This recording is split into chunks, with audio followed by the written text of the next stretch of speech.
Well, I spoke about chemical and physical immobilization of wild animals. Now we are going to talk about transportation of wild animal. This is with a lot of information. We need to conclude the reason for the wild animal transportation. We must know that the reason may be because of conflict situations or disabilities, or for rehabilitation purpose, or even for relocating the animal from one geographical location to another geographical location.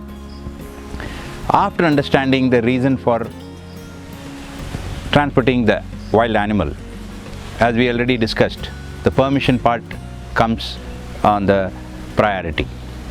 Once after getting the permissions from the appropriate authorities, we will be start doing the actual process of transporting the wild animal. The first and foremost thing is to examine the animal for their fitness to transport from one location to other location. In these areas, veterinarians should definitely have a set of operating protocols so that we will not miss anything. And the first and foremost is the permission, and the second thing is examining the animal and fitness of the animal to be transported.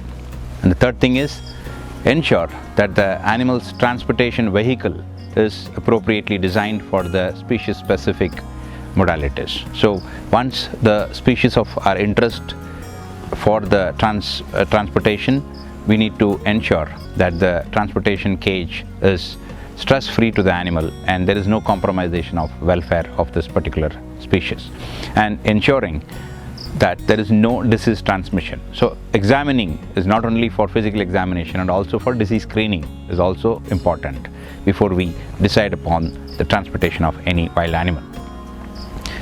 As we already discussed, that One Health approach, when you are really transporting the animal, whether it is within the state or beyond the state, you have to understand that we should not cross-contaminate or contaminate the animal with a new environment to an old environment, or bringing something from the old environment to the new environment. So it is mandatory for us to ensure that there is no transmission of disease, or if the animal is having any kind of incubation period or something, based on the disease of our interest, it needs to be screened properly and scientifically before we transport the animal, to make sure that it is not carrying any diseases. Proper restraint and handling is also a key point in transportation of wild animal.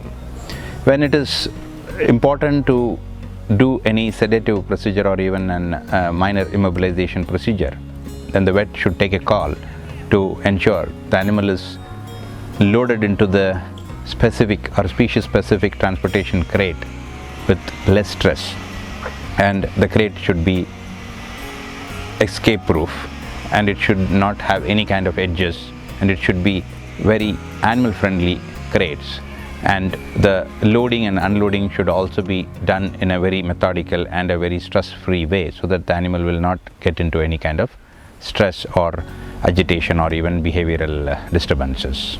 Temperature and environmental control is also a key point when we are considering the transportation of any wild animal.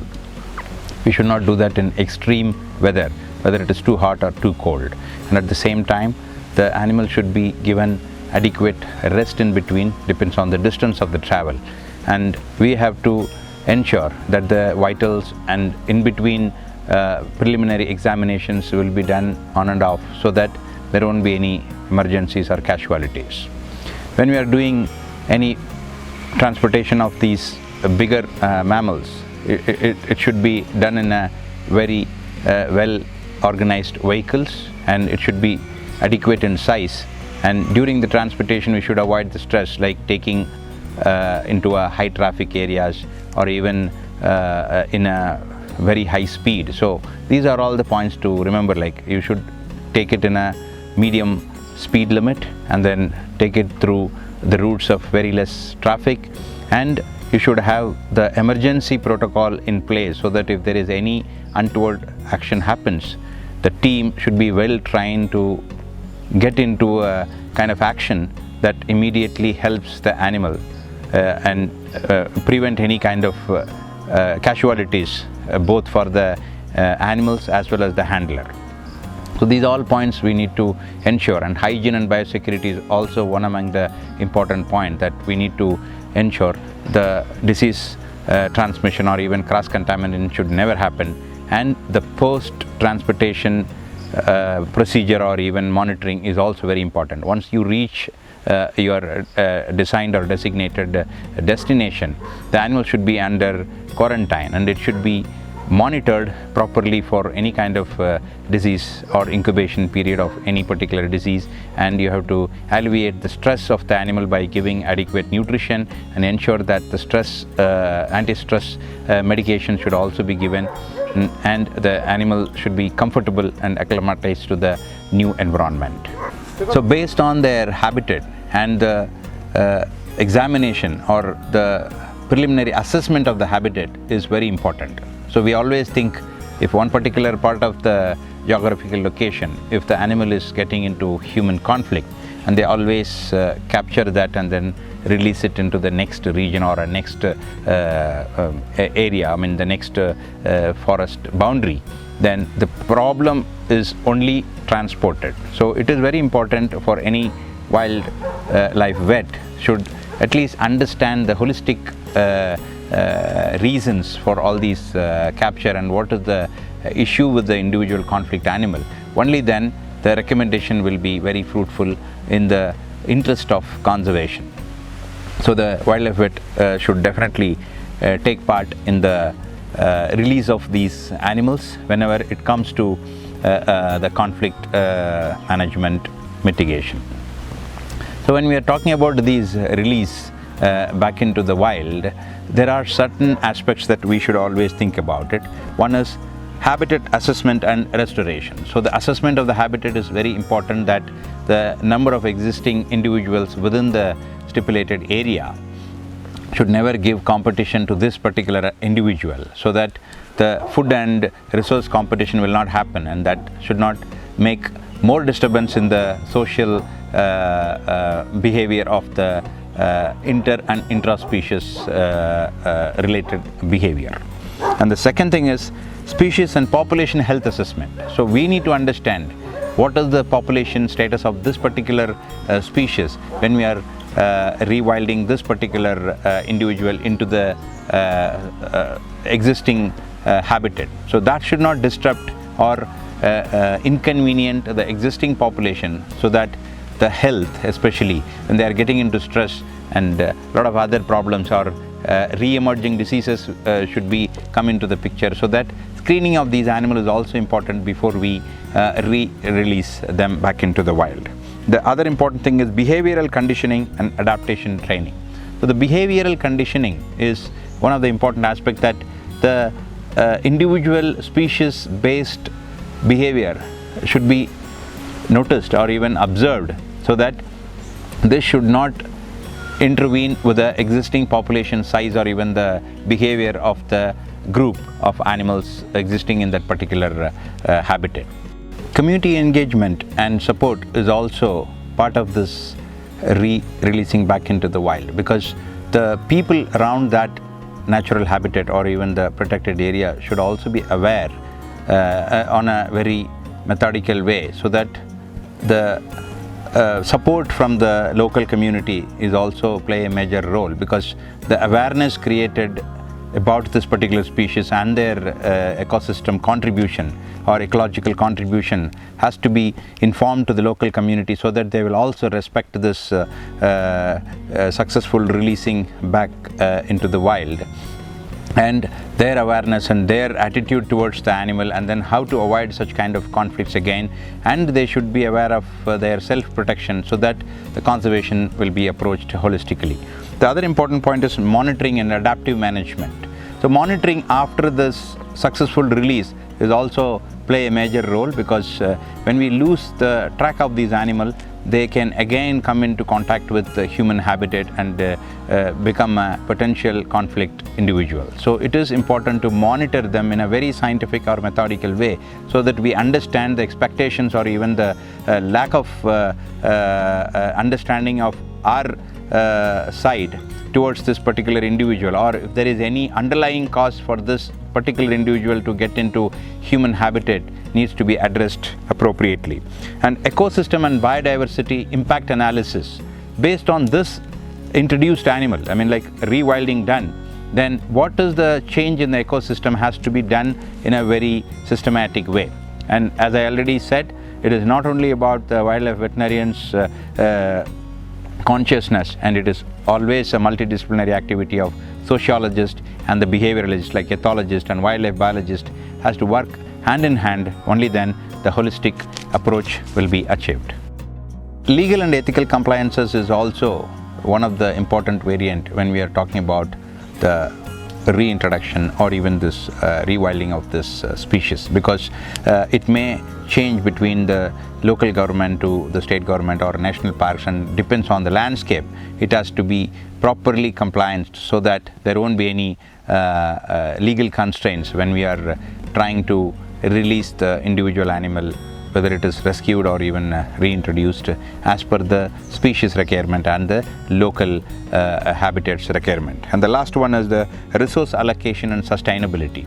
So any successful program of rewilding has got this very critical component of resource allocation and sustainability. It always depends on the government's will and wish, based on the individual and based on the species endangerment or even their schedule numbers as per the Wildlife Protection Act. So again, wherever it is possible, the wildlife vet should contribute with respect to this rewilding and the successful conservation of this species as a holistic image. Release program with respect to any wild animal has got a major two aspects or methods. You might have heard about it. One is soft release, the other one is hard release program. Both has got its own advantages and disadvantages, and then depends on the need and the species of interest and the locality, we might be selecting either one of this. So let us take the soft release and the pros and cons of soft release with respect to wild animal reintroduction. When we are talking about soft release, which is a slow release of any wild animal, which needs a gradual adaptation of this environment, and the individual or even the species population will always get caretakers, and then they will be protected from the predators, and they get some kind of human intervention but in a very minimal way, so that the animal slowly get into the environmental acquaintance and then understand and then start slowly exploring the nature, and then eventually they were released into a bigger enclosure, become independent. The advantage is it is really slow, but it is very successful, and the chances of survival is also more, and the resources what we are using will definitely be of more efficient. And the last important thing is their post monitoring is also very easier, because we know much about the individual or the species of our interest. Whereas hard release is the wild animal which will be released immediately into the wild as soon as the rescue happens. So again, in hard release, it has got its own pros and cons. The major advantage of the hard release is it need not require any kind of acclimatization period, and the animal need not get gradual acquaintance with the environment. It should be done immediately, so that the chances of release and the humanization or even the interaction with people will be minimized, and the animal carries the fear completely, and then it gets into the natural habitat immediately. Primarily, these things will be followed whenever we are rescuing the individual wild animal from the nearest forest or even a natural habitat or protected area.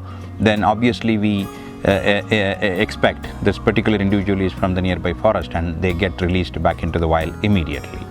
And the other advantages are it's low cost and it's very simple. You don't need to spend a lot of resources, and it encourages natural adaptation. You don't need to give time for the animal to adapt. And the last one is suitable for certain species which needs immediate release. The disadvantage of hard release is it always have higher initial mortality and increased stress, and post monitoring or even control over the monitoring is very difficult. Until or unless we put a GPS collar and follow them, it is difficult to have control over the animal, and monitoring is difficult. I would like to throw some light on basic research and advanced research. When it comes to field veterinarians, what I strongly feel is we should give more importance to the basic research, though they are complementary to each other and also has got advantage over other. Being a field veterinarian, I just wanted to give emphasis on the basic research because this gives a lot of fundamental knowledge, and then to improvise the fundamental knowledge into a different scale, and it is measurable only after it's get into a advanced research. But when it comes to basic research, it has got a lot of disadvantage because it is a collective knowledge. That's the reason we were keep talking about the importance of documentation and reporting each and every aspect of the observation of wild animals, and especially when it comes to wildlife veterinarians, the lack of recording or even reporting also gives us in a bad shape or pushes to a bad understanding when it comes to the basic research. So basic research, though it takes a longer time period, the timeline may be more, but it is important for us to gather more information and a collective information so that the data scale or even the number of data or the large data will give us a nice understanding of the basic information. Only then it can be a measurable outcome. When we are putting these basic research into practical use, then it's become an advanced research, and advanced research will immediately be scalable to a next level, and it has got its own advantage in the field of wildlife conservation. Wildlife immobilization or anesthesia is the chapter itself is a huge one, and then we are going to talk the very key points when any wildlife veterinarian is involved himself for any anesthetic procedure of wild animals. There is a beautiful say, any anesthesia is not only depending on the anesthetic, it is based on the anesthetist. So the success is always based on the handler who is using the anesthetic in an appropriate and a very methodical or scientific way. So this anesthesia or immobilization of the wild animal is a very critical area. It always directly reflects on the wildlife veterinarian. So there are multiple components in it, and I still remember we started with a haloperidol mixture, which is haloperidol, which is a neuroleptic antipsychotic drug, and it manages the animal very well when it is added with xylazine kind of drugs, which is our alpha-2 adrenergic agonist. When it combined together, it gives a nice synergetic effect, and it manages the animal very well, and it acts as a very good sedative, and it's easy to manage the animal, and whenever they are expected to be more aggressive, it's calmed down the animal, and it's very much easier. But the dose is always species specific, and it has got its own advantages while loading and then making the animal calm and then composed and safe for both the animals as well as the handler. Simplifying the dose rate in handling or even administering medicines to any wild animal is my another important area of interest. I always feel just mugging up hundreds of drugs and their dosages may not make much sense, because end of the day we need to be very careful and understanding the contraindicated drugs of individual species, and then accordingly we should work on. On the other side, the dose. We always know that the dose range, for example, if it is doxycycline, it comes between 5 to 10 mg per kilogram of body weight. So what does it mean between this 5 and 10? If you take it in multiple drug concept, this is always prevailing. And what I feel is the numbers definitely makes a lot of sense, and the vet in the field accordingly has to take up informed decision before we administer any drug, because the first and foremost challenge is the body weight, and on top of it, the range. What it means to me is sometimes it varies between the smaller sized animal and the larger sized animal. Like younger animals of the same species or same individual, and when it comes to an adult size, then definitely we need to make sure that the dose range has to be taken on a right spirit.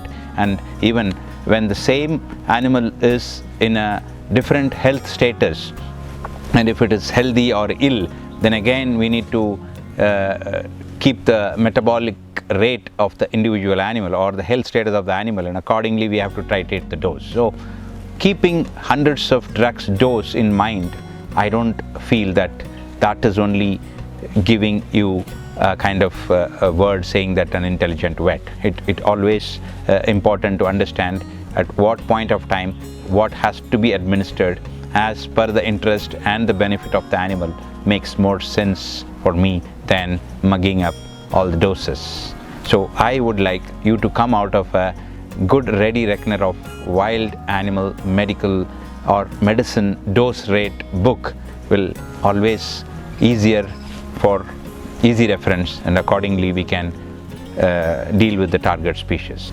The unique nature of wildlife veterinarians' work always makes them to face a lot of occupational hazard, and as we all know that we exposed to multiple factors of occupational hazard.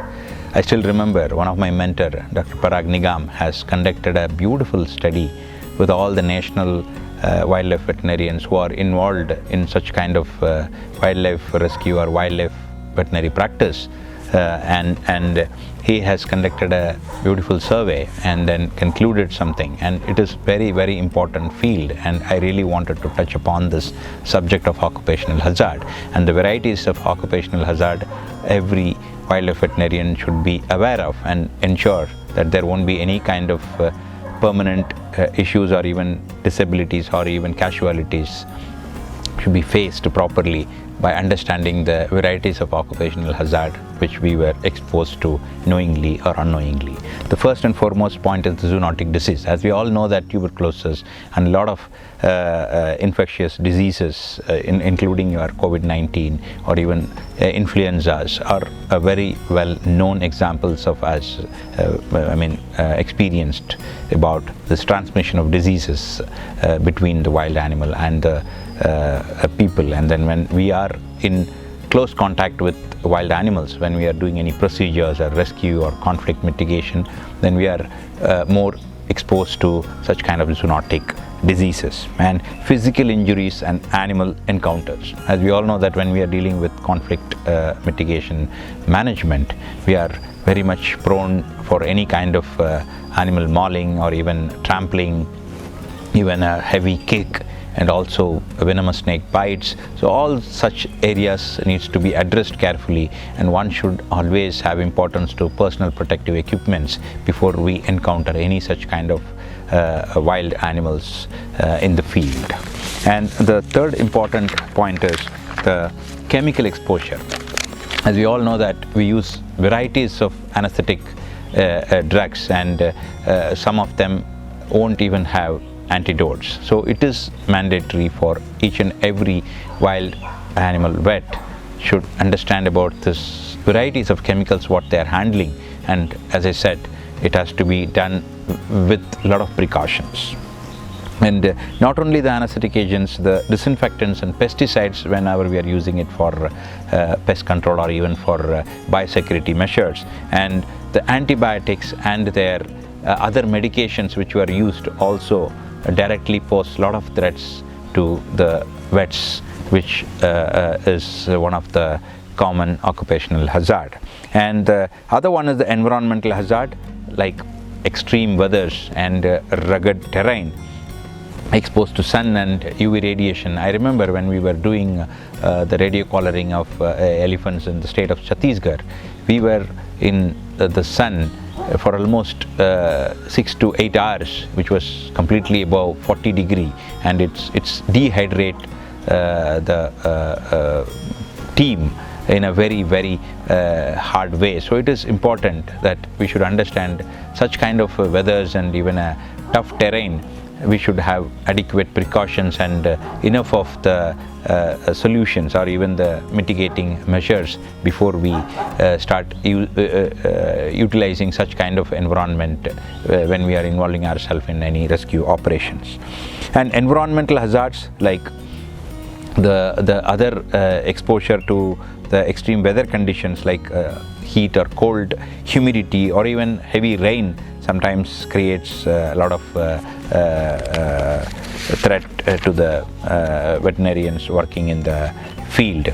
And of course the musculoskeletal strain and injuries, as we all know that sometimes the constraint in the position, like when we are taking a immobilization shot, the vet has to be on the ground or standing on a ladder for longer period to get an adequate or even an appropriate shot to deliver the injection, has to be there in that particular position for a longer time. It makes a lot of muscle strain and even sprains and sometimes accidental fall from a height, which always makes the veterinarian to expose himself for a lot of occupational hazard.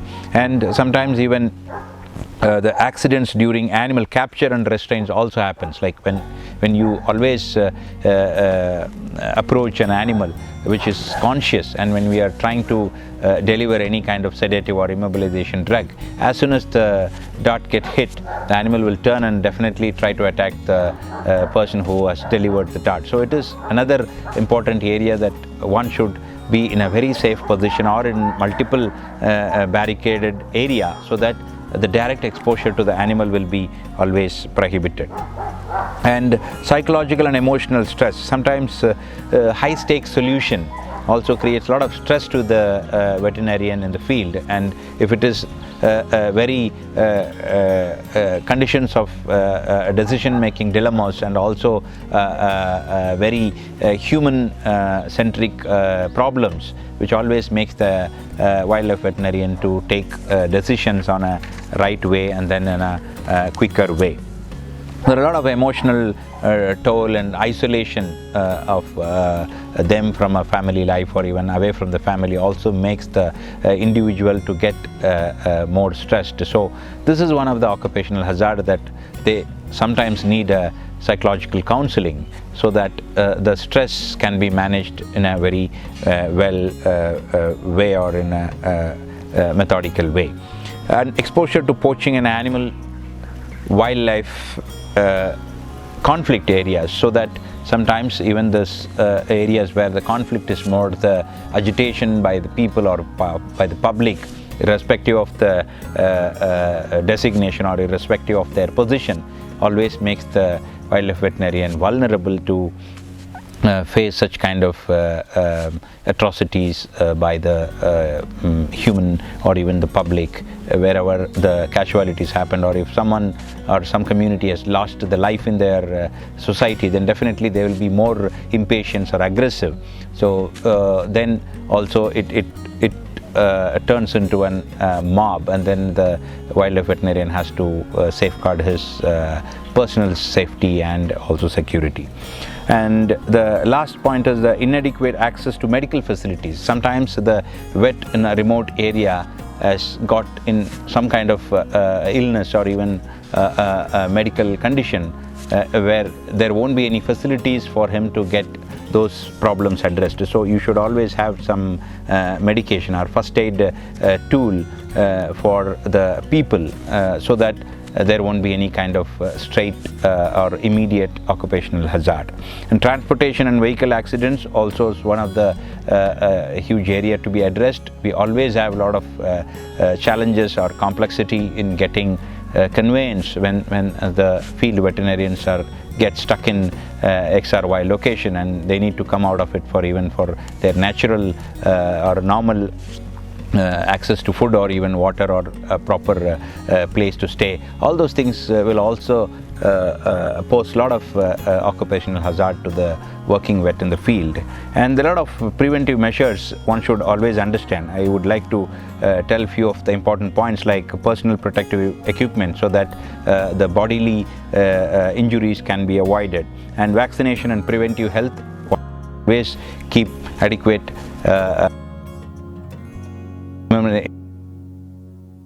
programs so that they won't get any kind of infectious diseases from animal. And first aid and emergency training, they should know how to deal with the people emergencies or even first aid for fellow team members, so that it will be easier to understand. And appropriate restraint and sedation technique, mental health support, as I said, situational awareness and communication is also important to understand the occupational hazard and deal with that accordingly.